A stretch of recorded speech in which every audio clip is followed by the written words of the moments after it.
Bapak Ibu sekalian, selanjutnya kita akan mengikuti acara. Sebelum kita menyaksikan debat terbuka pasangan calon peserta pemilihan Bupati dan Wakil Bupati Manggarai Barat dalam pemilihan 2020. Terlebih dahulu, kami mengundang keempat pasangan calon Bupati dan Wakil Bupati Manggarai Barat untuk menempati podium yang sudah disiapkan.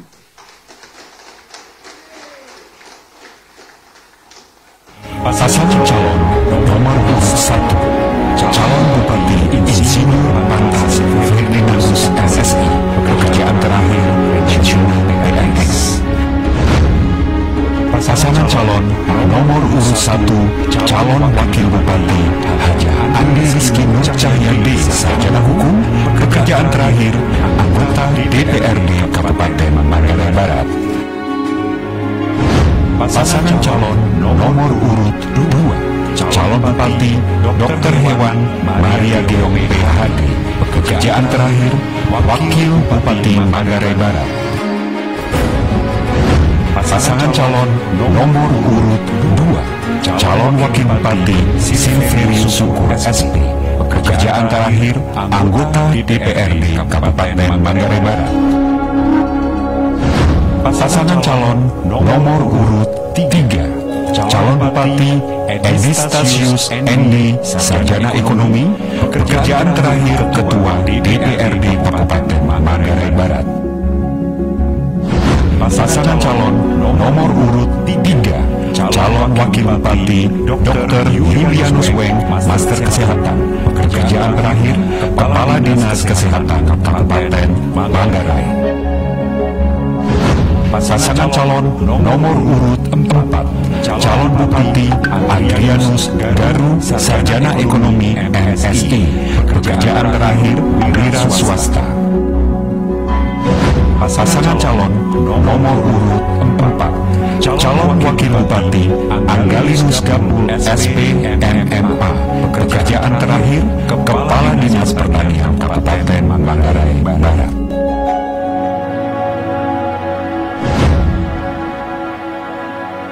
Bapak Ibu sekalian, selanjutnya kami perkenalkan profil singkat tim penyusun materi dan moderator debat publik pasangan calon Bupati dan Wakil Bupati Manggarai Barat tahun 2020.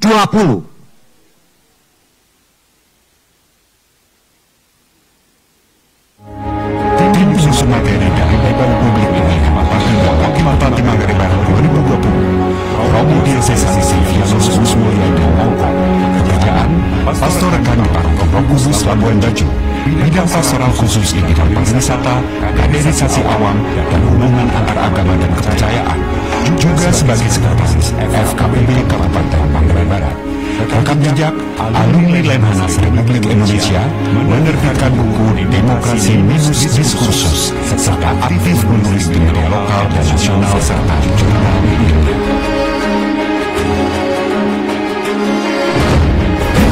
Materi serta moderator dalam debat publik pemilihan Bupati dan Wakil Bupati Manggarai Barat 2020, Franciscus Agustinus Jalo, pekerjaan dosen Fakultas Ilmu Sosial dan Politik Universitas Gadjah Mada, Yogyakarta, rekam jejak S2 HAM dan Demokrasi di University of Oslo, Norwegia, dan Visipol UGM Yogyakarta, peneliti senior pada Center for Security and Peace Studies UGM, terlibat aktif sebagai konsultan CPRU, UNDP, dan tenaga ahli di sejumlah kementerian.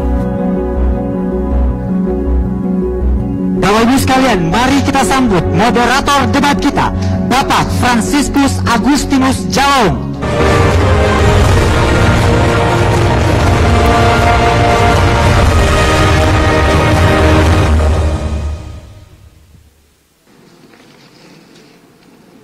Kesempatan pertama diberikan kepada paslon Bupati dan Wakil Bupati nomor urut 1, Bapak Ferry dan Ibu Rizky.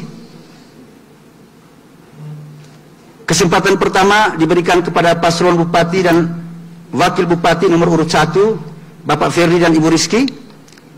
Kesempatan 5 menit dimulai dari sekarang. Yang kami hormati Ketua KPU Provinsi, yang kami hormati Ketua KPUD Manggarai Barat, yang kami hormati pimpinan Bawaslu Kabupaten Manggarai Barat, yang kami hormati insan pers, yang kami hormati Bapak panelis dan moderator debat paslon, yang kami hormati pasangan calon dan tim masing-masing, yang kami hormati masyarakat Manggarai Barat dimanapun berada, dan hadirin sekalian yang kami cintai. Assalamualaikum warahmatullahi wabarakatuh. Selamat pagi, salam sejahtera untuk kita semua. Pantas Rizky akan menjalankan konsep kepemimpinan yang duit tunggal, dua pribadi satu tindakan dalam pengambilan kebijakan, dan mempunyai visi mewujudkan Manggarai Barat yang makmur, Manggarai Barat yang maju, Manggarai Barat yang aman, Manggarai Barat yang sejahtera, Manggarai Barat yang makmur, dan Manggarai Barat yang unggul, serta Manggarai Barat yang responsif. Untuk mewujudkan visi dari Pantas Rizky, ada 6 misi yang akan kami laksanakan. Yang pertama adalah melaksanakan revolusi Triple T dan JAL, transportasi, telekomunikasi, jalan, jembatan, air minum bersih, dan listrik. Penegakan supremasi hukum dan hak asasi manusia untuk mewujudkan Manggarai Barat yang aman. Meningkatkan kualitas sumber daya manusia untuk mewujudkan Manggarai Barat yang sejahtera. Pembangunan ekonomi berbasis masyarakat untuk mewujudkan Manggarai Barat yang makmur. Penguatan daya saing daerah untuk mewujudkan Manggarai Barat yang unggul, serta pelayanan publik, percepatan pelayanan publik untuk mewujudkan Manggarai Barat yang responsif. Untuk menjalankan 6 misi tersebut, Pantas Rizky memiliki 13 program prioritas yang akan dilakukan. Yang pertama, lanjutkan pembangunan jalan dan jembatan di seluruh wilayah. Pembangunan ekonomi berbasis masyarakat dengan membantu dan melindungi UMKM termasuk pedagang kecil dan angkutan kota. Pengadaan air minum bersih di Kota Labuan Bajo dan di seluruh wilayah kecamatan dan desa. Memberikan subsidi listrik untuk golongan kurang mampu berupa pemasangan listrik gratis untuk rumah tangga 1.000 setahun. Penataan ibu kota kabupaten kecamatan yang bernuansa kota sabta pesona, aman, tertib, bersih, sejuk, indah, ramah tamah, dan kenanga. Menciptakan lebih banyak lapangan kerja bagi kaum milenial dan kaum perempuan. Mengelola keuangan daerah dan negara serta tingkatkan pelayanan BPJS dengan mengutamakan golongan yang kurang mampu. Pertahankan subsidi listrik, subsidi pupuk untuk petani. Pengangkatan secara bertahap guru dan pegawai honor serta tingkatkan kesejahteraan aparat desa. Memberikan perlindungan hukum kepada rakyat secara adil dan jamin kebebasan berbicara termasuk kemerdekaan pers. Jaga kebinekaan antar dan kerukunan antar identitas atau SARA dan mencegah konflik sosial. Lanjutkan dan tingkatkan program pro rakyat dari pemerintah pusat untuk mengentaskan kemiskinan, kesenjangan sosial seperti BOS, PKH, KUR, BPJS, KIP, dan KIS, dan program prioritas penanganan COVID di Manggarai Barat secara khusus. Inilah visi misi dari Pantas Rizky. Atas perhatian dari kita semua kami ucapkan terima kasih. Waktu masih tersedia 1 menit lebih. Dilanjutkan Bapak Ferdi atau gimana? Oh, silakan dilanjut. Terima kasih. Saya kira sudah komprehensif sesuai dengan statuta yang ada, bahwa yang dideskripsikan itu adalah visi, misi, dan program. Terima kasih. Saya kembalikan kepada yang terhormat moderator. Mari kita beri tepuk tangan yang meriah buat paslon nomor urut 1. Berikut pemaparan visi misi paslon Bupati dan Wakil Bupati nomor urut 2, Ibu Maria dan Bapak Sil. Kesempatan 5 menit dimulai dari sekarang. Terima kasih moderator. Yang terhormat Ketua KPUD dan jajarannya, yang terhormat Ketua Bawaslu dan jajarannya, yang saya hormati Bapak Ibu calon Bupati dan Wakil Bupati, yang terhormat Pak Silverius Syukur, calon Bupati paket misi, Bapak Ibu, saudara-saudari sekalian yang sangat saya cintai. Wassalamualaikum warahmatullahi wabarakatuh. Salam damai sejahtera untuk kita semua. Om Swastiastu, Namo Buddhaya, salam kebajikan, salam. Sebelum saya menyampaikan visi dan misi, terlebih dahulu saya ingin menyampaikan keprihatinan saya dan juga rasa simpati kami atas bencana alam yang menimpa saudara-saudari kita di Kabupaten Lembata. Kedua, kami akan menyampaikan visi. Visi kami adalah mewujudkan Manggarai Barat hebat. Kami juga menawarkan optimisme dan masa depan Manggarai Barat yang aman, mandiri, sejahtera dengan membangun desa dan menata kota. Tentu saja kami memprioritaskan no one left behind and no one being under pressure untuk mewujudkan misi-misi kami ini. Misi kami adalah meningkatkan kemakmuran masyarakat melalui peningkatan produksi, produktivitas, dan tata kelola pertanian sebagai penggerak perekonomian masyarakat untuk mendukung perkembangan pariwisata, pertumbuhan industri, koperasi, dan ketahanan pangan serta iklim usaha di perkotaan. Yang kedua, kami membentuk kualitas sumber daya manusia yang unggul melalui peningkatan kualitas pelayanan kesehatan, budaya, dan perlindungan sosial dan pendidikan. Kemudian yang ketiga adalah meningkatkan kesediaan dan kualitas infrastruktur, tentu saja untuk mendukung pelayanan publik dan pertumbuhan ekonomi yang berwawasan lingkungan. Yang keempat adalah mengembangkan tata kelola pemerintah yang profesional, transparan, dan akuntabel melalui penguatan kelembagaan dan SDM aparatur dengan mengoptimalkan pemanfaatan teknologi komunikasi dan informasi. Selanjutnya, kami memiliki 2 strategi program dengan prinsip utama adalah membangun desa. Membangun desa dimulai dengan bagaimana memperhatikan karakteristik wilayah desa.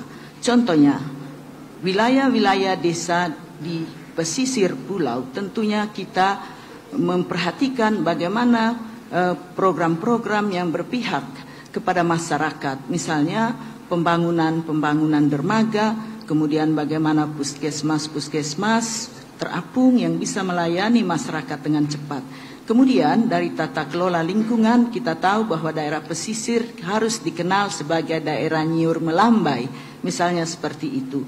Kemudian di daerah pegunungan tentu kita melihat bagaimana program-program yang sesuai. Kami menawarkan sebuah program rumah agro dan rumah wisata. Yang kedua, bagaimana basis ekonomi masyarakat petani ini dapat ditingkatkan. Misalnya petani sayur, peternak, nelayan, pengrajin, tentu saja untuk mengembangkan potensi-potensi yang ada di pedesaan. Untuk program ini tentu bagaimana prinsip-prinsip safe from farm to table ini harus diprioritaskan, mengingat Kota Labuan Bajo akan menyerap semua produk-produk pertanian tentu dengan prinsip pariwisata premium. Yang ketiga, bagaimana mengembangkan kondisi sosial masyarakat. Kita tahu bahwa masyarakat masih banyak yang hidup di bawah garis kemiskinan. Oleh karena itu tentu kearifan-kearifan lokal untuk pendekatan pengentasan kemiskinan ini harus menjadi prioritas. Kemudian keempat, kondisi sosial budaya. Di desa merupakan bagian atau inkubator dari budaya. Dan karena itu kita harus tetap mempertahankannya. Selanjutnya Pak Sil, silakan. Terkait kota, kami bersepakat bahwa kota itu mesti molas. Molas tidak hanya terkait tampak kota, tetapi juga terkait tata kelola pemerintah. Memperbesar peluang kerja bagi masyarakat lokal di sektor industri, revitalisasi SMK dan BLK, serta menciptakan layanan perizinan investasi yang cepat dan bebas dari pungutan liar. Terima kasih. Mari kita beri tepuk tangan meriah untuk paslon nomor 2. Berikut pemaparan visi misi paslon Bupati dan Wakil Bupati Kabupaten Manggarai Barat nomor urut 3, Bapak Edi dan Bapak Yulianus. Kesempatan 5 menit dimulai dari sekarang. Assalamualaikum warahmatullahi wabarakatuh. Salam sejahtera untuk kita semua. Selamat siang. Yang kami hormati para penyelenggara pemilu kada, yang kami hormati para panelis, yang kami hormati sesama paslon, yang Edi dan Beng cintai, seluruh masyarakat Manggarai Barat, dimanapun berada. Edi dan Beng mempunyai visi Manggarai Barat bangkit menuju Manggarai Barat mantap. Bangkit dari apa? Bangkit dari kemiskinan dan ketertinggalan menuju Manggarai Barat yang mantap. Mantap apa? Pendidikan yang mantap, kesehatan yang mantap, perekonomian yang mantap, pertanian yang mantap, teknologi yang mantap, infrastruktur yang mantap, pariwisata yang mantap, sistem birokrasi yang mantap, dan menciptakan rasa nyaman selama berada di Kabupaten Manggarai Barat, serta memberi kesempatan kerja kepada para anak-anak yang ada di Manggarai Barat dan mendorong supaya porsinya 70% putra-putri yang ada di Manggarai Barat. Untuk mewujudkan Mabar Bangkit menuju Mabar Mantap, Edi Weng memiliki 5 misi. Yang pertama, membangun Kabupaten Manggarai Barat sebagai pintu gerbang pariwisata nasional dan sebagai penggerak utama perekonomian daerah. Yang kedua, mewujudkan aksesibilitas dan kualitas pelayanan di bidang pendidikan, kesehatan, dan bidang pelayanan dasar lainnya, serta mencegah penyebaran virus COVID-19. Yang ketiga, mewujudkan daya saing ekonomi daerah. Yang keempat, meningkatkan kualitas dan pemerataan pembangunan infrastruktur yang berbasis kelestarian lingkungan. Dan kelima, mewujudkan sistem tata pemerintahan yang baik dan bersih dengan berbasis teknologi. Untuk mewujudkan visi misi Edi dan Beng, kami mempunyai 5 program prioritas. Yang pertama, ekonomi yang berdaya saing. Ekonomi yang berdaya saing ini dengan cara meningkatkan PAD, dengan cara memindahkan uang dari pulau ke darat, dengan cara pertama, membuat yang namanya spot-spot baru pariwisata yang ada di darat, atraksi budaya, agrowisata, serta membangun pertanian berbasis zonasi. Di samping itu kita akan mendorong optimalisasi peran Perumda untuk mengelola seluruh aset-aset strategis yang dimiliki oleh kabupaten ini. Yang berikut, kita akan menggunakan pola pinjaman daerah atau program PEN sebagaimana yang telah dikeluarkan oleh Pak Presiden Republik Indonesia. Cara pembayaran kita akan menerapkan yang namanya e-money. Yang kedua, mewujudkan SDM unggul. Untuk bisa mewujudkan SDM unggul itu ada 2 hal. Yang pertama, sektor pendidikan. Sektor pendidikan yang harus dibenahi, yang pertama adalah memperhatikan nasib guru komite yang berjumlah 2.688 orang dan diberi gaji 800.000 per bulan, serta menyiapkan asuransi kesehatan dan asuransi tenaga kerja. Yang berikut, kita akan menyiapkan infrastruktur gedung sekolah dan fasilitas lainnya, dan menyiapkan beasiswa bagi siswa yang berprestasi, termasuk siswa yang dari keluarga tidak mampu, dan akan menyiapkan perpustakaan digitalisasi. Yang kedua adalah sektor kesehatan. Sektor kesehatan ini kita akan memperhatikan, yang pertama, menyelesaikan pembangunan rumah sakit umum Komodo. Yang kedua, memperhatikan nasib para tenaga sukarela yang selama ini tidak diperhatikan. Ada 293 orang dan akan diberi gaji 800.000 per bulan, serta menyiapkan yang namanya asuransi tenaga kerja. Yang berikut adalah pemerintahan yang bersih. Untuk mewujudkan pemerintahan yang bersih ini, Edi dan Beng menggunakan menciptakan sebuah aplikasi teknologi, menandatangani fakta integritas, infrastruktur yang baik, dan lingkungan yang sehat. Terima kasih. Mari beri tepuk tangan yang meriah buat paslon nomor urut 3. Berikut pemaparan visi misi paslon Bupati dan Wakil Bupati Kabupaten Manggarai Barat nomor urut 4, Bapak Andre dan Bapak Anggalinus. Kesempatan 5 menit dimulai dari sekarang. Silakan. Oke, terima kasih. Selamat siang semua. Yang saya hormati seluruh penyelenggara pemilu, baik dari KPU maupun Panwaslu. Yang saya hormati teman-teman pasangan calon dan seluruh tim kerja, semua paket, teman-teman media, singkatnya sidang demokrasi yang saya kasih dan saya cintai. Tentu paket AG punya misi, ya, mari bangun bersama rakyat menuju Manggarai Barat sejahtera.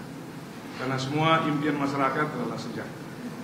Yang kedua, dijelaskan dalam visi, dalam misi. Ada dua sebetulnya misi besar kita. Satu, mencerdaskan kehidupan rakyat. Yang kedua, mensejahterakan rakyat. Baru diimplementasikan dalam 10 program kerja, di mana dalam 10 program kerja ini juga, ya, mencakup 3 komponen yang bangun semua daerah atau bangsa, pemerintah, dunia usaha maupun rakyat. Tentu pada poin pertama kita bicara reformasi birokrasi dalam rangka mewujudkan pemerintahan yang baik dan bersih. Paket AG konsisten, ya, memperbaiki tunjangan penghasilan, bukan gaji, perbaikan tunjangan penghasilan dalam rangka etos kerja pemerintahnya baik. Yang kedua, juga di situ kita perbaikan, ya, penghasilan aparat desa dari kepala desa sampai seluruh perangkat otonomi desa. Juga kita naikkan anggaran dana desa yang sekarang mungkin hanya 7-8%, kita naikkan 12,5 sampai 15%. Tujuannya agar desa bisa mandiri, bisa kerja dengan sendiri. Dengan peraturan bupati, setiap desa dari 169 desa bisa aspal jalan desa senilai 169 kilo per tahun. Berarti kalau 5 tahun kurang lebih 900 kilo.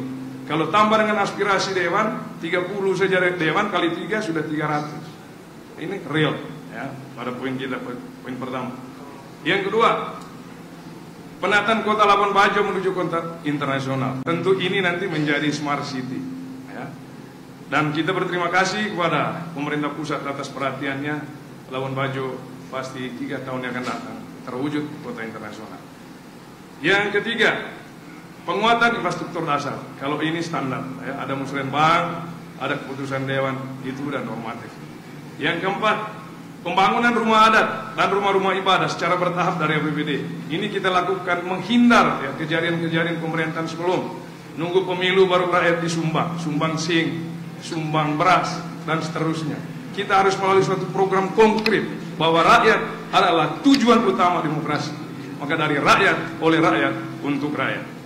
Yang kelima, penguatan sektor pertanian, perikanan, pariwisata, UMKM. Ini juga jadi catatan. Salam kepada saudara-saudara saya, seluruh masyarakat Manggarai Barat. 80% masyarakat Manggarai Barat petani, nihil dengan anggaran hanya 0,83%. Oleh karena itu, tekad paket AG akan menaikkan anggaran pertanian nelayan sampai dengan 10-15% tiap tahun. Yang berikut, prioritas pengangkatan tenaga honorer untuk menjadi PNS. Ini juga jadi komitmen kita, karena pekerjaan pemerintah pusat hanya mengeluarkan formasi dan memberi NIP, yang bayar gaji adalah orang daerah. Dengan adanya keputusan pemerintah pengangkatan P3KD, ini juga salah satu solusi untuk teman-teman yang honorer. Yang berikut, bebas biaya BPHTB, termasuk, ya, sertifikat tanah masyarakat miskin, karena ini juga salah satu nawacita Presiden. Juga bebas seluruh perizinan guna menunjang Labuan Bajo menjadi Bali Baru. Oleh karena itu, komitmen paket AG ini menjadi komitmen yang serius. Bagaimana pendapatan daerah bisa bertambah kalau perizinan dipersulit. Yang ke-8, bebas biaya pendidikan dari SD sampai SMP. Ini komitmen, karena ini harus kita siapkan. Yang ke-9, beasiswa bagi anak-anak Manggarai Barat, 50 per tahun, 10-nya dokter. Tapi khusus anak petani nelayan, karena tahun depan Manggarai Barat rumah sakit akan dibangun kurang lebih tambah 200 kamar menjadi rumah sakit internasional. Kalau dokter anak Manggarai Barat nggak ada, terus mau dikemanakan? Jadi penonton premium yang kita rasakan sekarang. Yang ke-10, program bantuan bagi usia lanjut 200.000 per bulan bagi seluruh orang tua saya yang umur 60 tahun ke atas. Ini kebijakan kita ambil karena Bapak Ibu adalah pahlawan daerah, pahlawan keluarga yang patut kita hargai. Saya pikir itu saja yang menjadi poin penting dari paket AG. Salam sejahtera untuk seluruh masyarakat Manggarai Barat. Terima kasih. Mari kita beri tepuk tangan meriah. Terima kasih kepada paslon nomor urut 3. Nomor urut 4. Demikian rakyat Manggarai Barat telah mendengar dan menyaksikan pemaparan singkat dan sistematis visi misi keempat paslon bupati dan wakil bupati. Pemaparan keempat paslon sangat penting untuk mengantar kita ke pendalaman visi misi di segmen kedua setelah jeda iklan berikut ini. Halo teman pemilih. Tahu nggak sih, ada 12 hal baru saat kamu mencoblos di TPS. Apa aja sih? Yuk cari tahu. Pertama, pemilih yang datang ke TPS wajib pakai masker. Kedua, jangan lupa jaga jarak ya. Ketiga, sebelum dan sesudah mencoblos tersedia tempat cuci tangan. Keempat, pengukuran suhu tubuh saat memasuki TPS. Kelima, kamu akan diberikan sarung tangan plastik selama mencoblos. Jadi makin tenang kan? Keenam, sebagai tanda memilih sekarang nggak pakai celup tinta, tapi ditetes. Ketujuh, daftar pemilih dalam satu TPS maksimal 500 pemilih. Kedelapan, KPPS yang bertugas juga dilengkapi APD lengkap, mulai dari masker, face shield, dan sarung tangan. 9. Untuk menghindari antrian, jadwal kedatangan pemilih diatur dalam C pemberitahuan. Selain itu, pemilih juga diminta memakai masker, membawa pulpen, dan membawa identitas diri. 10. TPS juga akan disemprot disinfektan secara berkala, jadi makin aman kan?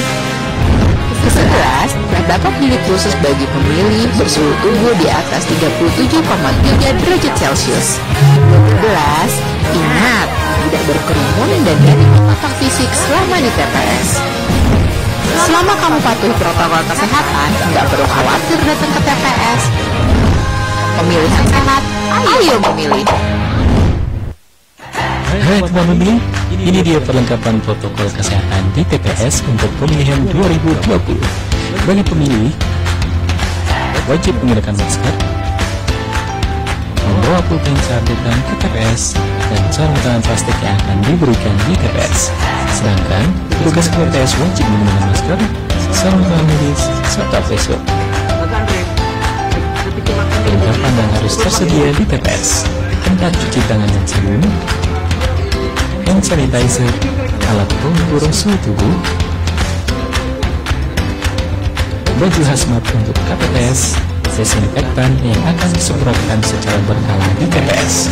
Jika suhu tubuh pemilih 37,4 derajat Celcius, terdapat bilik khusus, tempat sampah, tempat TPS yang akan diteteskan di jari sebagai tanda sudah memilih. Jadi, tak perlu khawatir untuk datang ke TPS. Pemilihan serentak 9 Desember dengan protokol kesehatan yang ketat. Bawa KTP, alat tulis, dan masker. Dilarang membawa anak-anak. Datang sesuai jadwal yang tertera pada C pemberitahuan. Cuci tangan 20 detik, cek suhu tubuh, isi formulir kehadiran, dan gunakan sarung tangan. Tunggu giliran untuk mendapatkan surat suara. Setelah selesai menggunakan hak suara, buang sarung tangan. Kemudian petugas meneteskan tinta ke jari tangan. Terakhir, cuci tangan lagi sebelum pulang ke rumah. Pendalaman visi misi. Bapak dan Ibu paslon Bupati dan Wakil Bupati Kabupaten Manggarai Barat, segmen pendalaman visi misi ini terdiri dari 3 tema penting. Pertama, tema program strategis. Kedua, tema inovasi kebijakan dan regulasi. Dan tema ketiga, peran Wakil Bupati dalam tata kelola pemerintahan. Tema pertama yaitu program strategis. Dalam tema ini, para paslon diminta menjelaskan program strategis sesuai visi dan misi. Karena melalui program strategis, efisiensi dan efektivitas pencapaian misi paslon dapat tercapai, berdampak lintas sektoral dan berkelanjutan. Masing-masing paslon diberi waktu 2 menit untuk menjawab pertanyaan terkait program strategis ini. 2 menit. Pertanyaan pertama untuk paslon Bupati dan Wakil Bupati nomor urut 2. Paslon nomor urut 2 mengembangkan strategi pembangunan dari dua arah, yaitu membangun desa dan menata kota. Menata kota mencakup pengembangan pariwisata dan pertumbuhan ekonomi sektor industri jasa, sementara menata desa menekankan sektor pertanian berbasis klaster potensi. Pertanyaan mendasarnya adalah, bagaimana strategi pembangunan dua arah ini saling mendukung dan saling memperkuat antara desa dan kota di Kabupaten Manggarai Barat? Dipersilakan kepada paslon nomor urut 2 untuk menjawab, waktu 2 menit dari sekarang. Terima kasih moderator, pertanyaan yang sangat menarik. Kita tahu bahwa Kabupaten Manggarai Barat, Labuan Bajo telah berkembang menjadi destinasi pariwisata super premium. Di satu pihak tentu pembangunan Labuan Bajo ini akan berkembang sangat pesat, terutama di sektor pariwisata dalam hal kuliner, kemudian UKM dan juga sektor-sektor real. Di lain pihak, bahwa masyarakat kita terdiri dari masyarakat petani yang mayoritas 70% lebih hidup di pedesaan yang mengandalkan kehidupannya dari tani, ternak, dan nelayan. Untuk bisa memanfaatkan kesempatan ini, maka tentu kewajiban dari pemerintah adalah bagaimana memberikan dukungan terhadap produk-produk pangan yang disiapkan oleh masyarakat ini bisa diterima di pasar pariwisata. Misalnya dengan prinsip safe from farm to table, sebagaimana prasyarat mutlak yang harus dipenuhi oleh destinasi pariwisata premium. Oleh karena itu, kami pemerintah ke depan harus menyiapkan aturan-aturan yang bisa melindungi mata rantai supply chain agar di satu pihak petani bisa memasarkan produk-produknya dengan baik tanpa ada penolakan atau resistensi di kota.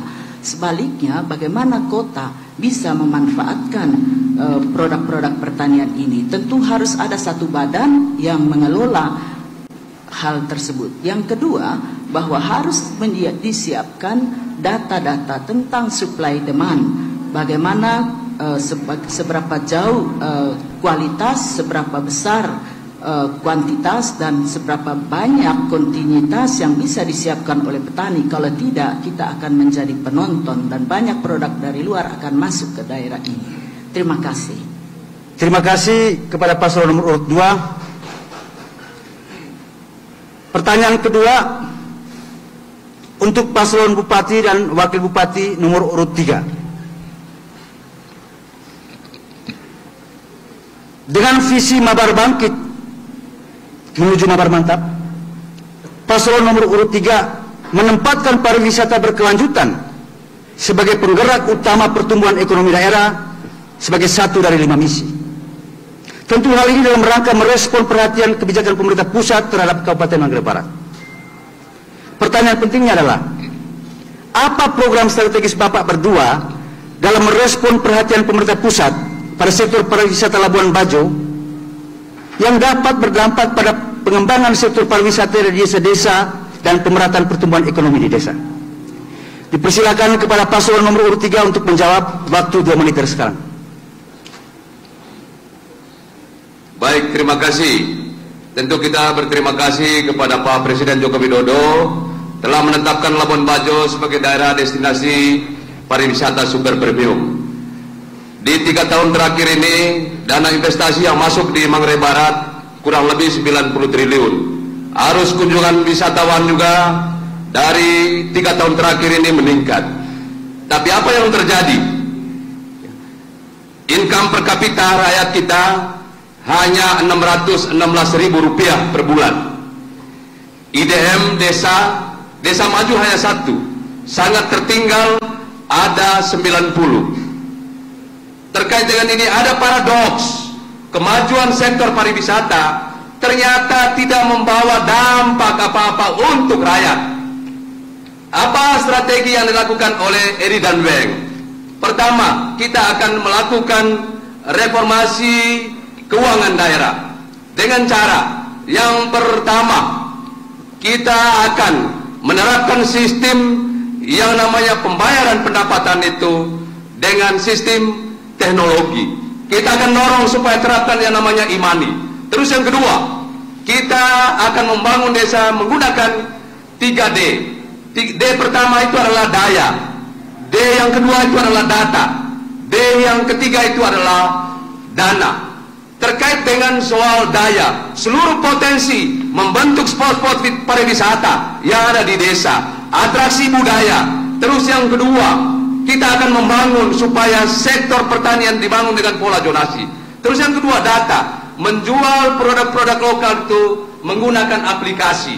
Terus yang ketiga, ini soal dana. Kita akan menaikkan yang namanya dana untuk desa, termasuk bagi hasil pajak. Kalau saat ini 10%, kita akan dorong menjadi 13% untuk desa. Inilah kiat kita sehingga antara kemajuan sektor pariwisata itu berdampak kepada peningkatan perekonomian rakyat. Terima kasih. Terima kasih kepada paslon nomor urut 3. Pertanyaan ketiga untuk paslon bupati dan wakil bupati nomor urut 4. Dengan visi mari bangun mabar bersama rakyat menuju mabar sejahtera, paslon nomor urut 4 mengusung tiga misi utama, yaitu memperkuat ekonomi rakyat, menciptakan lapangan kerja, mempercepat reformasi birokrasi, dan penguatan kelembagaan kerjasama antara Pemda dan sektor swasta atau dunia usaha. Pertanyaannya, apa kebijakan atau program strategis Bapak berdua terkait reformasi birokrasi yang dapat mempengaruhi pertumbuhan ekonomi di desa dan di kota, penciptaan lapangan kerja dan penguatan kerjasama antara Pemda dan sektor swasta? Dipersilakan kepada paslon nomor urut 4 untuk menjawab. Waktu 2 menit dari sekarang. Oke, terima kasih moderator. Tentu kita tahu bahwa sejalan dengan perkembangan demokrasi kita, juga perkembangan tata kelola pemerintahan kita, pemerintah mengamanatkan dari money follow function ke money follow program, sehingga jelas paket AG kalau di pusat dengan nawacita, di Manggarai Barat dengan 10 program, dan konsisten dari tempat ke tempat di seluruh pelosok Manggarai Barat kita sampaikan ini. Tentu tujuannya adalah untuk sinergi antar visi dan misi saya. Salah satu, kita perbaikan tunjangan birokrasi agar birokrasi itu sungguh-sungguh melayani masyarakatnya dengan baik, pelayanan publik dengan baik. Nah, ini cita-cita kita. Terus yang kedua, memberikan izin secara gratis. Ini kita beri, bebas seluruh biaya BPATB. Karena ini saya belajar di beberapa negara ASEAN. Kenapa jadi seksi itu Thailand, Vietnam, Laos, Kamboja? Karena semua diberi gratis. Begitu gratis, orang makin banyak minat, pajaknya dapat, orang datang ke sana, datang investasi banyak, pasti beredar uang dan tidak ada masyarakat nganggur harusnya. Oleh karena itu, kepada saudara-saudara saya, anak-anak muda Manggarai Barat, tolong kita sama-sama. Ya. Terus bagi adik-adik saya juga yang duduk di bangku SMP, harus beralih ke SMK, karena kamu adalah bisa. Nah, ini juga visi pemerintah pusat harus diterjemahkan oleh paket AG di tingkat daerah tentunya. Ini dalam rangka untuk mendorong, mempercepat ekonomi masyarakat, mempercepat daya saing usaha, supaya jangan jadi penonton orang-orang lokal. Kita memberi sertifikat juga secara gratis. Karena kalau ada izin gratis, sertifikat gratis, bisa utang uang di bank. Makanya jangan mimpi jadi pegawai harusnya, mimpi jadi entrepreneur. Utang adalah gaji bayar di muka. Ketika jadi pegawai 30 hari baru dibayar, susah lagi 15 hari. Berarti 15 harinya harus kita isi kembali. Tentu itu niat dan konsisten paket AG untuk masyarakat Manggarai Barat. Terima kasih. Selamat siang. Terima kasih kepada paslon nomor urut 4. Dengan demikian telah berakhir tema 1 dalam segmen 2. Dipersilakan kepada paslon nomor urut 4 untuk mengajukan pertanyaan kepada paslon berapa? Nomor 1. Nomor urut 1. 1 menit dari sekarang. Oke, terima kasih. Pertanyaan saya simpel ya. Bagaimana cara sementara poin 6 aja dari program kerja yang disampaikan oleh paket 1, bagaimana cara pemerintah daerah ini sementara subsidi ini kan dari pusat, kebijakan pusat. Gimana solusi konkret ini ketika ini jadi kewenangan pusat kayak dari itu saja. Boleh. Baik, terima kasih. Pertanyaan bagus. Memang secara organisasi dan statuta itu memang kewenangan pusat. Sumpah yang kami cantumkan di poin 8 itu bukan benar minta balik. Kalau pertanyaan subsidi pokok itu ini. 8. Ya 8. poin 8. Itu artinya bahwa setelah kita mencermati bahwa petani ini kalau beli pupuk bersubsidi itu kan hanya 125.000 per kali, pupuk lengkap NPK. Sementara kalau bersubsidi itu dihilangkan oleh pemerintah pusat, maka bukan tidak mungkin petani itu akan pupuk mahal 400.000 sekarang kalau subsidi tidak ada. Makanya kita janjikan ini kepada rakyat bahwa jika kami terpilih sebagai pimpinan, maka kita akan kita pusat supaya pupuk bersubsidi ini jangan dihapus. Itu saja, dan kita perjuangkan ke sana. Untuk saya kira juga pemerintah pusat akan menyetujui karena dia mempunyai tugas untuk menyusun standar dan norma dalam tata kelola pemerintah ini. Gitu, Mas. Oke. Saya maksud saya tadi karena kita ini kan bicara tentang pengelolaan apbn dengan spirit ya uang terbatas dan seterusnya. Saya mau tanya balik sesuai dengan tadi misalnya poin 1 dari mana ini. Sama juga dengan ini, kalau memang ini program pusat yang kita diskusikan sekarang adalah jika kita jadi bupati.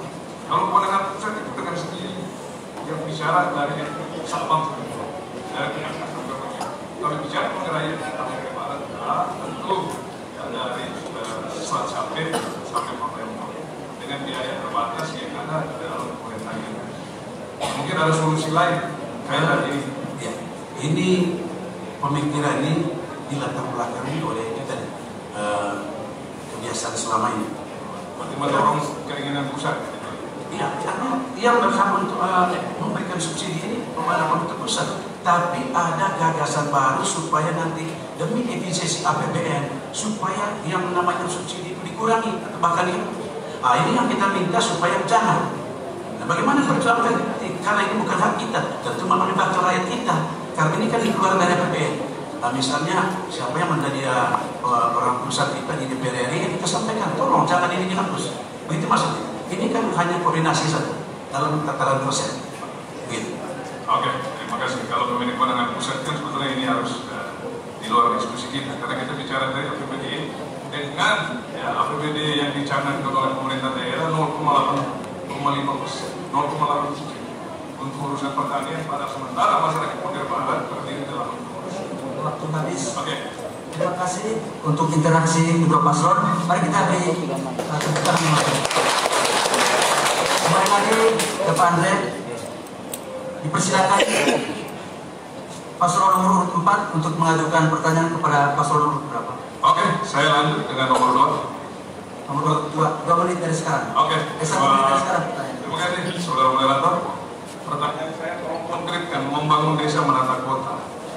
Dari tagline yang disampaikan oleh saudara saya calon nomor 2. Konkretkan membangun desa menata kota. Kira-kira itu. 2 menit dari sekarang. Baik, terima kasih atas pertanyaannya. Kami menetapkan strategi untuk membangun desa beberapa pertimbangan dasar. Pertama, bahwa basis ekonomi masyarakat desa itu adalah pertanian, dan petani, peternak, nelayan mayoritas adalah masyarakat yang rentan terhadap berbagai persoalan. Kalau kita melihat desa dari jauh, selalu nampak luar biasa.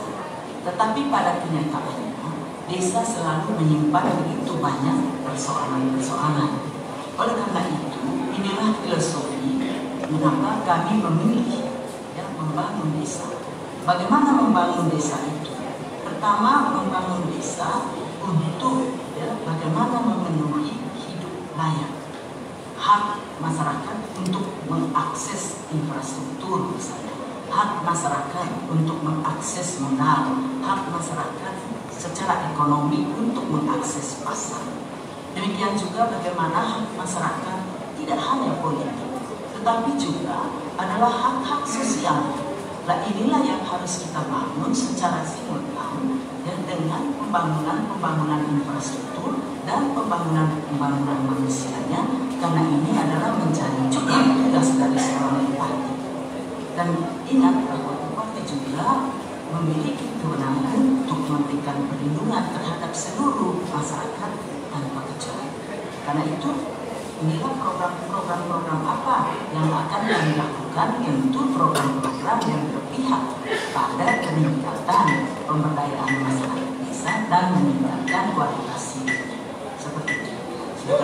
Oke, terima kasih. Nomor 2, pertanyaan saya, ketika saya keliling Manggarai pembangunan sporadis hampir seluruh desa ini bangun pasar-pasar desa, tapi tidak ada aktivitas, tidak ada manusia, bahkan pasarnya lebih tinggi rumput daripada pasar itu.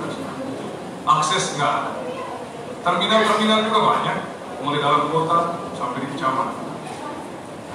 Ini juga pembangunan hanya modal membangun, tapi dari akses dan manfaat masyarakat juga nggak ada. Inilah yang saya katakan bahwa implementasi apa membangun desa menata kota. Apakah dengan situasi 5 tahun pasar, dengan pola-pola yang ada ini, kita lanjutkan ke proyek berikut, atau ini kita evaluasi. Tentu itu, karena posisi paket nomor 2 adalah masih berkuasa, saya kira. Terima kasih. Baik, saya kira pembangunan fisik yang dilakukan di desa tidak hanya dilakukan oleh pemerintah daerah semata, tetapi juga dilakukan oleh pemerintah desa. Nah, sejauh mana pemanfaatan fasilitas-fasilitas yang dibangun tentu sesuai dengan keadaan masyarakat yang ada di desa itu. Yang kedua, pembangunan yang dilakukan oleh pemerintah daerah tentu tidak selamanya berorientasi untuk meningkatkan kesejahteraan masyarakat semata, tapi juga bagaimana agar desa ini bisa ikut ambil bagian di dalam mendorong agar pemanfaatan fasilitas-fasilitas yang dilakukan oleh pemerintah ini bisa dioptimalkan. Waktu habis. Oke, terima kasih. Demikian telah berakhir tanya jawab antara paslon nomor 4 dan nomor 2. Nah, sekali lagi kepada paslon nomor urut 4 yang jelas nomor 3 ya. Iya. Silakan. Pertanyaan saya satu aja ke paket nomor 4 kaitan dengan program kerja poin 4. Pertanian, peternakan dan pariwisata zonasilisasi ya, berbasis teknologi. Pertanyaan saya kalau nggak salah ini namanya agroecology zone, ya, peta kesesuaian lahan. Dan ini pemerintah daerah Manggarai Barat telah buat pada tahun 2014. Pertanyaan saya juga ya sama, karena Pak Edi adalah bagian dari pemerintah selama sekian tahun. Kira-kira penerapan apa pemerintah daerah dan kenapa sampai dirumuskan kembali pada poin ini, kira-kira begitu. Terima kasih. Silakan ditanggapi 2 menit dari sekarang. Baik, terima kasih. Bicara masyarakat Mabar itu adalah bicara tentang petani, karena kurang lebih 80% yang profesinya sebagai petani. Kenapa Edi dan Bea membangun pertanian dengan pola zonasi? Supaya terkonsentrasi. Terkonsentrasi ini tentu mengacu sesuai dengan kecocokan ya, sektor pertanian apa yang harus dikembangkan. Misalnya di Komodo, di Lembor Selatan, begitu juga kecamatan-kecamatan lain. Terus yang kedua, kenapa juga itu zonasi? Supaya terjadi peningkatan produktivitas. Terus yang kedua, kenapa zonasi? Supaya kita juga mendorong mana tempat-tempat yang harus dikembangkan yang namanya itu ya hortikultura. Karena fakta ya sampai dengan hari ini bahwa rata-rata bahan kebutuhan pokok yang dibutuhkan oleh sektor industri pariwisata termasuk masyarakat perkotaan itu didatangkan dari luar. Ayam pedaging misalnya banyak masih didatangkan dari Kabupaten Naga. Bawang masih banyak didatangkan dari Kabupaten ya, Bima. Terus hubungan dengan yang pandai bilang saya bagian dari ya, pemerintah, saya akui. Tapi harus dibedakan posisi antara sebagai eksekutif dengan legislatif. Yang punya program dan kegiatan itu adalah eksekutif. DPRD hanya ikut mengawasi, mengkawal apakah yang tertera dalam dokumen APBD itu dilaksanakan dengan baik dan tidak, ya, berorientasi kepada rakyat atau tidak. Itulah yang melandasi kenapa ya kali ini Edi dan Ben maju untuk menjadi calon bupati dan waktu habis. Terima kasih. Oke, terima kasih. Cuma intinya saya kan karena bagian dari pemerintah bicara pengawasan kan ada di Dewan. Artinya ya dengan anggaran pemerintah yang minim terjadilah kekurangan di sektor pertanian. Kalau ini tahu soalnya harusnya dari 10-15 tahun lalu harusnya sama-sama kita diskusi. Sehingga hari ini bayangkan anggaran sektor pertanian yang 0,83%, setara dengan kurang lebih 7 miliar. Bagaimana petani yang 80%, rakyat Manggarai Barat dan nelayan bisa sejahtera? Itu yang begitu kira-kira. Terima kasih. Silakan ditanggapi. Baik, terima kasih. Visi dan misi begitu sudah terpilih dijabarkan ke dalam RPJMD. Siapa yang punya? Alam bupati dan wakil bupati terpilih. Mereka lah yang punya program dan kegiatan yang dijabarkan dalam kebijakan selama 5 tahun. Kecuali kalau misalnya ya RPJMD ya daerahnya dirubah. Kenapa kami mendorong supaya pembangunan pertanian berbasis zonasi supaya terkonsentrasi, ya, supaya tidak ada lagi kegagalan, produktivitasnya supaya naik dan mengacu kepada ya di daerah mana yang harus dikembangkan, ya mengacu kepada sesuai dengan kecocokannya. Kalau itu terjadi, yakin bahwa di 5 tahun ke depan ini maka ya kita berdaulat dari segi pangan, ya. Sebagaimana cita-cita kita bersama, kita stop yang namanya daging, bawang, ya dan lain sebagainya masih didatangkan dari luar. Terima kasih. Mari kita beri tepuk tangan yang meriah.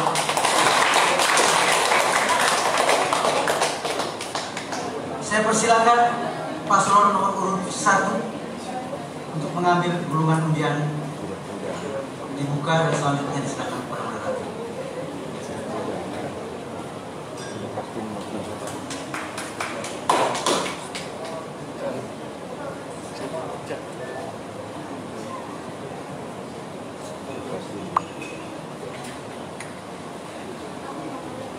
Paslon nomor urut 3.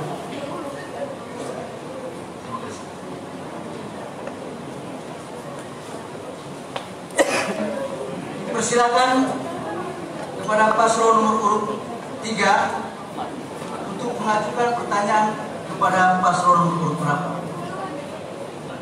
Kepada paslon nomor urut 1. 1 menit dari sekarang. Terima kasih. Kita tahu bahwa kasus yang signifikan di Kabupaten Manggarai adalah kasus persoalan agraria. Di mana langkah konkret paket 1 untuk mengatasi persoalan tumpang tindihnya sertifikat tanah, pencaplokan lahan tenda dan masyarakat. Terima kasih. Silakan dijawab 2 menit dari sekarang. Terima kasih. Pertanyaannya jawaban dari paslon nomor 1 itu kita akan terapkan sepenuhnya visi nomor 2, penegakan supremasi hukum dan hak asasi manusia untuk mewujudkan Manggarai Barat yang aman. Tujuannya adalah harus terselesaikannya persoalan-persoalan yang ada di daerah ini, baik yang dibarisi oleh pemerintah sebelumnya. Kita lihat di memori jabatan tanpa saling melapor dan segala macam, kan ada memori jabatannya. Maka setelah kita temukan bahwa ada persoalan, bukan hanya tanah saja, persoalan dari ini kita optimalkan melaksanakan visi nomor 2, yaitu meningkatkan peningkatan penegakan supremasi hukum dan hak asasi manusia untuk membutuhkan Manggarai Barat yang aman. Siapa-siapa orangnya, organnya, dalam hal ini Forkopimda, Forum Koordinasi Pimpinan Daerah, itulah dimanfaatkan betul. Forkopimda itu terdiri dari bupati dan wakil bupati, Pak Kejari, Pak Dandim, Pak Kapolres, dan 3 orang pimpinan DPRD untuk menyelesaikan persoalan-persoalan yang tidak bisa ditangani organisasi perangkat daerah. Yang kedua, bagian pemerintahan umum, dia harus tahu tentang sejarah tanah-tanah yang ada di sini. Dan yang ketiga, sekretaris daerah kita benar-benar optimalkan. Nah, setelah itu kita tahu, maka ini identifikasi persoalannya. Bukan hanya persoalan tanah saja, saudaraku yang paslon 3. persoalan yang berangkat dari ideologi, politik, ekonomi, sosial, budaya, pertahanan, keamanan yang merupakan induk dari semua urusan pemerintahan ini diselesaikan di Forkopimda. Kalau itu tidak dilaksanakan, tidak bisa, bukan menjadi bagian dari organisasi perangkat daerah. Itu saya kira dalam hal ini ya tentu karena agraria ini bukan bawahan kita, itu adalah jabatan koordinasi, instansi koordinasi. Kita harus panggil untuk melakukan identifikasi tentang siapa siapa subjeknya, apa persoalannya, bila mana itu terjadi, di mana tempatnya, dan bagaimana prosesnya. Saya 30 tanggapan. Baik, terima kasih. Kami beranggapan bahwa kita boleh menegakkan supremasi hukum dan HAM, tapi mungkin langkah awal yang paling penting adalah kita pertama melakukan inventarisasi terhadap seluruh aset yang dimiliki oleh pemerintah daerah. Setelah itu kita punya, barulah langkah berikutnya kita melakukan sertifikasi. Ini untuk mencegah supaya tidak terjadi pencaplokan tanah kita oleh orang-orang lain di luar. Jadi kan itu langkah yang perlu dikedepankan. Kita persyaratan hukum. Terima kasih. Tanggapan selanjutnya, saya kira suatu usulan yang bagus, tapi sebenarnya sama. Inventarisasi itu didahului dengan identifikasi, temu kenali masalahnya kan. Jadi dengan metodologi identifikasi itu sudah pasti kita salah satunya inventarisasi pertama, lalu tetapkan orang siapa organ biayanya dari mana. Terima kasih usulan. Terima kasih. Masih tersisa 36 menit. Selesai. Dipersilakan kembali kepada paslon nomor urut 3 untuk mengajukan pertanyaan kepada paslon nomor urut berapa. Baik, terima kasih paslon nomor urut 2. Nomor urut 2. Divisi yang keempat tentang tata kelola pemerintahan dan muara akhir yang mengeksekusi seluruh program itu kan adalah birokrat. Berarti dalam hal ini adalah para ASN. Saat ini indeks profesionalitas ASN yang dimabar 33,73. Ini mengacu kepada peraturan PKN nomor 8 tahun 2019. Apa gagasan paket nomor 2 supaya profesionalitas ASN yang menjalankan seluruh program sekiranya paket nomor 2 yang terpilih menjadi bupati dan wakil bupati. Mohon dijelaskan. Terima kasih. Kira bila kita mencermati jumlah ASN yang ada di pemerintah Kabupaten Manggarai Barat, ini jumlah pegawai negeri sipil itu mencapai hampir 4.000 orang, sedangkan jumlah tenaga politik itu sekitar 2.000 orang. Nah tentu kalau kita melihat rasio untuk pelayanan masyarakat, maka kita sudah jauh lebih dari ideal sesuai ketentuan 0,13%. Nah untuk itu penambahan jumlah pegawai ini tidak menjadi tinggi. Tetapi yang penting adalah bagaimana standar kompetensi dari pegawai-pegawai yang ada ini untuk bisa lebih maksimal dalam memberikan pelayanan-pelayanan publik. Ini yang paling penting. Nah saat ini ada sekitar 54 orang tenaga ASN yang dikirim untuk mengikuti pendidikan S1 dan S2 di berbagai perguruan tinggi. Nah dari angka ini tentu untuk meningkatkan pelayanan publik yang nantinya akan berdampak pada pertumbuhan ekonomi daerah, ini dari aspek ASN sudah tidak ada masalah. Cuma yang penting, yang belum adalah standar kompetensi, dan untuk mencapai standar kompetensi ini tentu dibutuhkan juga kebijakan anggaran untuk memberikan pelatihan-pelatihan sesuai dengan tuntutan publik. Nah ini barangkali yang harus kami lakukan ke depan. Baik, terima kasih. Saya kira soalnya bukan soal di jumlah. Karena instrumen yang mengukur tentang profesionalitas itu Yang pertama itu kualifikasi, yang kedua itu kompetensi, yang ketiga itu adalah kinerja, yang keempat itu disiplin. Saat ini kita posisi 33,73. Kalau kita lihat bahwa ini kategorinya sangat rendah. Untuk kerendah saja, range-nya 61 sampai 70.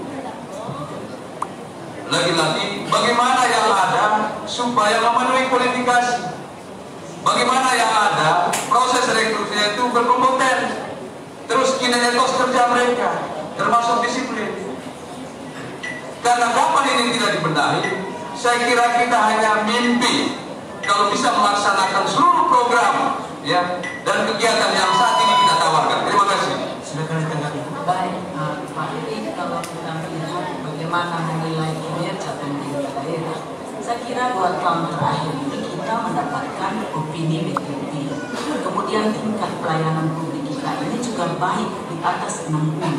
Kemudian kita juga mendapatkan berbagai penghargaan terhadap kinerja pemerintah daerah. Dan dampaknya adalah kita lihat bahwa pertumbuhan ekonomi kita jauh melampaui pertumbuhan ekonomi nasional, yaitu 5,54. Dan juga ada begitu banyak parameter ya yang menunjukkan bahwa begitu banyak kemajuan yang diraih oleh pemerintah Manggarai Barat. Kita tidak bisa mengklaim bahwa ya ini adalah kinerja buruk dari pemerintah. Kalau kita mendapatkan opini BPT, berarti pemerintah ini betul-betul sudah melaksanakan governance dengan baik. Kita lihat, setiap OPD sudah melaksanakan aplikasi, governance, kemudian melaksanakan SIM, kemudian melakukan SPN. Saya kira itu yang ingin saya sampaikan. Terima kasih. Kasih selesai. Mari kita beri tangan namanya. Kembali dipersilakan paslon nomor urut 3 untuk mengajukan pertanyaan ke paslon. Baik, terima kasih. Tertarik kepada paslon urut ke paslon 4 itu saya pribadi bahwa didorong terkait dengan pengangkatan PNS secara bertahap. Padahal di satu sisi ini adalah kebijakan pemerintah pusat. Ya. Mohon kira-kira di mana ruangnya supaya ya pemerintah daerah ya bisa melakukan itu. Terima kasih. Oke, terima kasih saudara calon bupati nomor 3. Tentu ya saya katakan bahwa kasihan orang daerah di situ. Karena memang ya, tugas pemerintah pusat itu hanya memberikan formasi. Yang kedua memberi NIP. Yang ketiga terakhir bayar gaji oleh pemerintah daerah. Tapi harus bersyukur bahwa dengan ada PP 49 tahun 2018 tentang pengangkatan P3K dan P3K daerah, ini ruang daerah yang urus betul. Itu poin pertama. Poin yang kedua, bisa kita moratorium. Kalau memang itu merupakan tugas kita moratorium, kita selesaikan dulu 2000 tadi yang disampaikan oleh saudara saya Bumia, ada 2000 tenaga kontrak. Ini harus kita selesaikan supaya jangan ada dusta di antara kita. Karena selama ini saya lihat seperti pemerintah terus pelatus kita, ya pengangkatan pegawai tidak transparan, pengangkatan tenaga honorer juga tidak transparan. Nah sehingga ini menjadi PR. Ini adalah poin-poin soal yang selama ini kita laksanakan. Bisa kita moratorium, kita sampaikan ke Menteri bahwa saya tidak butuh dulu karena orang yang sudah berjasa adalah orang yang 2000 lebih. Tolong Pak, saya daripada saya di demo lagi nanti kalau saya jadi bupati, tentu ini jadi PR pertama. Sehingga kepada saudara-saudara honor jangan khawatir, ya, ada regulasi yang memungkinkan untuk ini. Karena kalau kembali semangat kepada Undang-Undang 23 dan Undang-Undang 32, otonomi daerah itu penanganan daerah itu penting. Yang terjadi sekarang adalah otonominya melempem karena seluruh bupati di Indonesia juga tidak menolak kebijakan pusat. Padahal ada 4.000, 46.000 undang-undang dan peraturan pemerintah pusat jadi yang tidak berpihak kepada daerah. Dan saudara Vicky tahu ya, ini masalah utang. Itulah yang selalu saya bangun kepada Gubernur NTT, berpikir out of the box, berpikir di luar kebiasaan. Kalau berpikir kepada kebiasaan itu tidak bisa. Kira-kira begitu. Terima kasih. Silakan ditanggapi, silakan diteruskan. Baik, terima kasih. Dalam konteks Undang-Undang Otonomi Daerah baik nomor 32 maupun hasil revisinya. Ya. Soal apa-apa kewenangan yang boleh dilakukan oleh pemerintah daerah di era otonomi daerah. Ya. Karena yang kita semua tahu bahwa soal pengangkatan pegawai dalam kapasitasnya sebagai PNS itu kan otoritasnya ada di pemerintah pusat. Ya. Tapi kalau ada ruang, tentu termasuk paket nomor urut 3 juga, ya, akan melakukan sebagaimana yang dilakukan oleh ya, paket nomor urut 4. Sekiranya itu ada ruang, karena otonomi dibatasi. Soal pengangkatan PNS, ya, itu ada di pemerintah pusat. Ya. Tapi kalau ada ruangnya, di revisi Undang-Undang 23, saya kira ya tidak hanya selesai nomor urut 4, kami semua pasti akan dorong itu. Terima kasih. Silakan ditanggapi. Jadi harapan saya begini, makanya ini PR besar sebagai anak bangsa di negeri ini. Ya, kita minta juga kepada Presiden Jokowi untuk menyelesaikan ada 4.600 undang-undang dan peraturan pemerintah pusat yang merugikan daerah. Terus saudara ketahui bahwa ada 6 urusan pusat saja, awal otonomi. Sisanya itu adalah kewenangan daerah. Tetapi sejalan dalam perjalanan otonomi daerah ini tidak ada bupati, gubernur, DPR yang berteriak karena takut dipecat oleh partai politik. Saya ambil statement ini supaya kita semua sadar bahwa rakyat di atas segalanya, baik rakyat pemerintah, rakyat pengusaha, rakyat yang ada di desa-desa, itu adalah tanggung jawab seorang pemimpin. Makanya coba kita berpikir di luar kebiasaan. Kita coba, ya, dan saya yakin poin pertama dengan PP 49 aja pengangkatan ke-3K setara dengan pegawai negeri, apa salahnya? Yang kedua, kita beri ruang, kita moratorium ke pemerintah pusat. 10% terima pegawai negeri, saya angkat pegawai yang sudah berjasa untuk daerah ini. Kira-kira gitu. Terima kasih. Mari kita beri tepuk tangan yang meriah kepada keempat paslon. Bapak Ibu sekalian dan masyarakat Manggarai Barat, dengan demikian perdebatan pada segmen ketiga telah berakhir. Kita istirahat sejenak sebelum kita masuk ke segmen keempat, yaitu closing statement.